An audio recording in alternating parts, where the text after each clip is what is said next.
Hi guys! Welcome to Stanley's Lighting channel!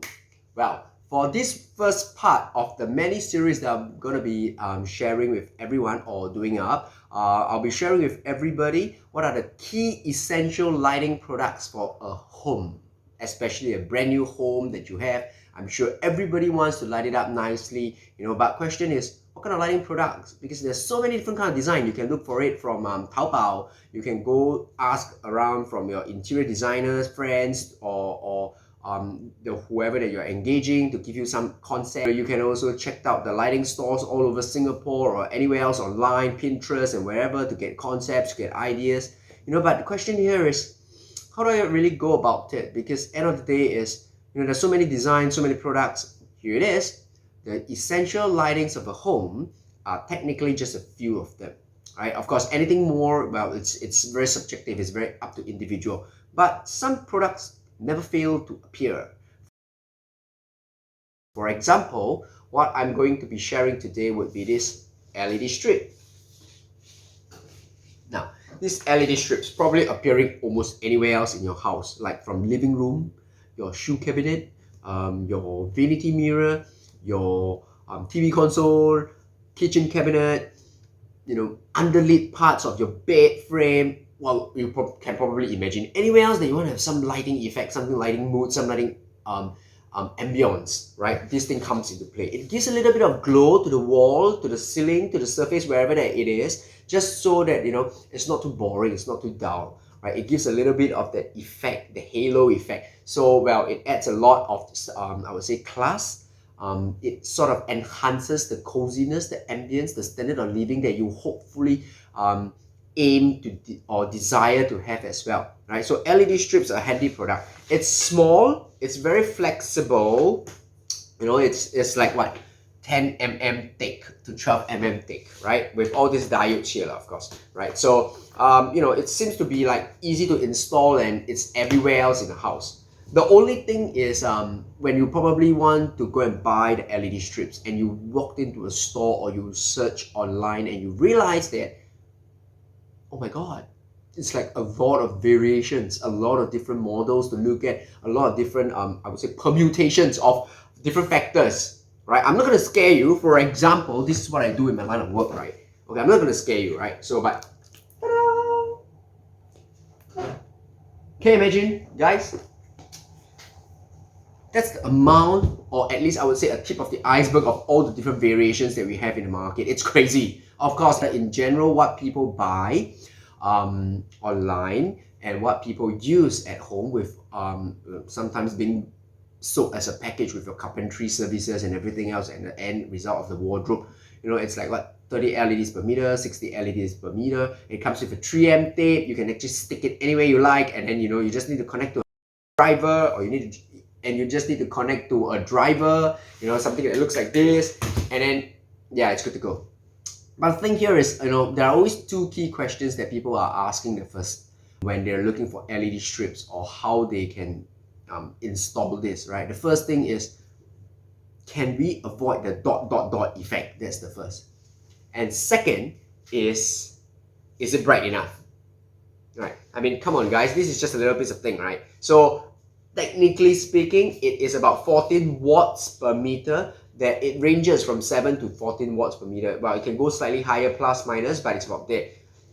Well, these are all very low voltage, low power products. And because this little yellow thing, this is the one that gives off the light, we got to be realistic that it's probably not effective to shine the whole room, to make your whole room like super bright, but it does give the ambience as long as you choose the right power and right percent, I would say the diodes, number of diodes that you have. But of course, then you would also need to mitigate, or you need to manage the heat as well. Anyway, to cut things short is, well, there are two kinds of LED strips right now in the market for selection. One is this kind of LED strips that is dot dot dot, okay? So yeah, you're gonna figure it out later on. The next one would be this new kind of strips that I saw on the market, COB LED strips. Amazing LED strips, similar size, similar setup with the 3M tape at the back, right? Very similar. Everything is similar except for the front. Right now, it's just one yellow line without any dot dot dot effects. So when we light it up, you can actually see this dot effect, you know, as compared to this.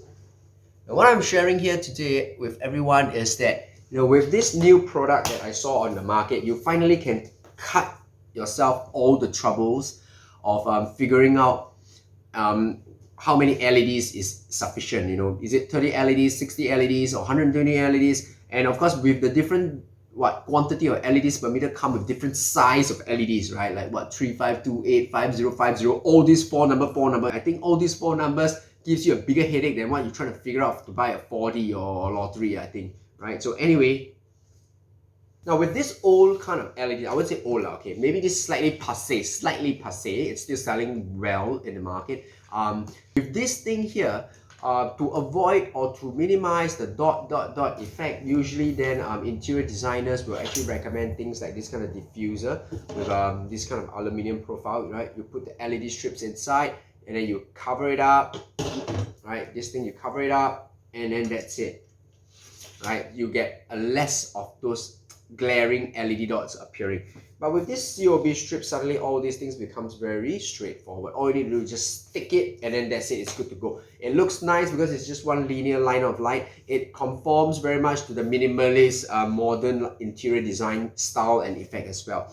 In terms of the costing, it's also not very expensive. It's probably what I mean, if you're buying this from Taobao, it's probably at $1-2 per meter, right? And if you're buying off I would say shop and all this with their QC and everything, it's probably about $8 to $12 per meter, right? This COB strips also similar. It's about $10 to $12 per meter. You're not going to go far off, right? It's still pretty much the similar stuff.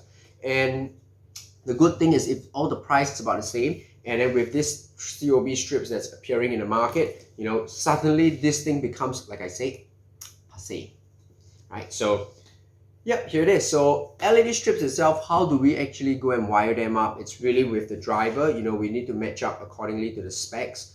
It's usually in my line of work, it's 1 meter to 1 ampere power supply. Oh my god, it's getting more technical, right? Okay, so never mind about that, but technically it's 1:1, right? So if you have a 5 meters LED strips, do ask for a 5 to 6 meters sufficient driver. Okay, so that's probably simple enough. Okay, so yes, with that, practically you solve your problem about how to have the LED strips and what comes with it. Of course, if you want to change color, you want to have different dimming effects and all this, then beyond just the driver, you need another controller that I can share with you in the next part series. So here it is for today's sharing session. It's very much on LED strips, right? The costing. Hopefully being transparent and clear with what I do and also what I can find off the market, it gives you some idea.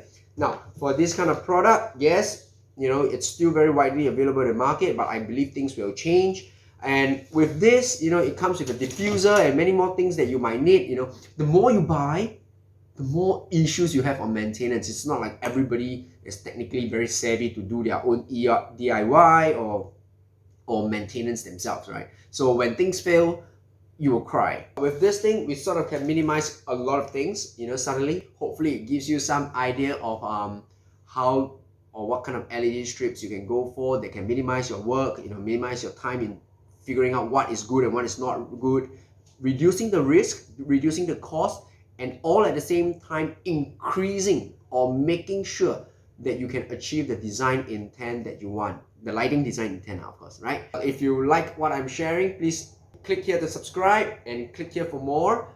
Anytime you have any questions on lighting, just feel free to drop me a text, right? Follow this link here, and yeah, and I'll be happy to answer all of them. Right? I really hope that you guys can have a beautiful lighted home so that you can enjoy your space as much as you hope for, right? That is the standard of living that I think we can all achieve because, well, essentially it's really just simple stuff like that.